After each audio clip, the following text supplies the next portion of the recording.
হয়েছে, এই জন্য আমরা আসলে খুবই ভালো লাগে আমাদের এখানে আসা। আর এরকম যেন সামনে প্রতি বছর আমরা দেখতে পারি, এটা আমাদের মানে সবার কাছে কাম্য। ঐতিহ্যবাহী সাকারিকাটি গ্রামের শ্রী শ্রী শ্যামা পুজো উদযাপন উপলক্ষে মন্দির কমিটি এবং এই অঞ্চলের যুবকদের সমন্বয়ে এবং সাকারিকাটি ইউনিয়ন বিএনপির সর্বাত্মক সহযোগিতার মাধ্যমে আমরা এই অনুষ্ঠানটি আয়োজন করেছি, নৌকাবাইজ প্রতিযোগিতা।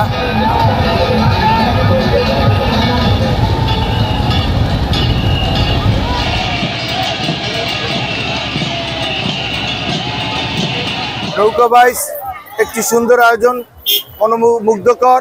এটি মানুষ আজকে অনেক খুশি এবং দীর্ঘ এই 17 বছর আমাদের এই অঞ্চলে কোনো উৎসব মুখর পরিবেশ আমরা দেখিনি। এই উৎসবে মানুষ খুবই আনন্দিত, আমরাও আনন্দিত এবং আমরা চাই প্রতি বছর যেন এরকম একটি আয়োজন এই অঞ্চলে হয়।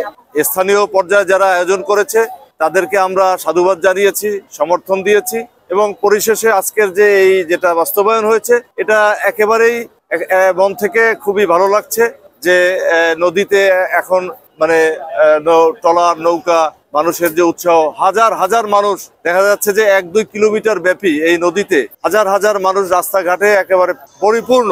কাজে এই সাংস্কৃতিক যে বিষয়টা এটা আমরা এটারে চলমান রাখতে চাই। এই গ্রামীণ যে ঐতিহ্য আছে মানুষের, এই যে আমাদের বাঙালি যে ঐতিহ্য, বাংলাদেশি যে ঐতিহ্য, এই ঐতিহ্যটা যাতে আরো সকল এলাকায় যাতে শক্তভাবে ধারণ করে, সেই জন্য আমরা সকলকে এর জন্য উৎসাহ দেব।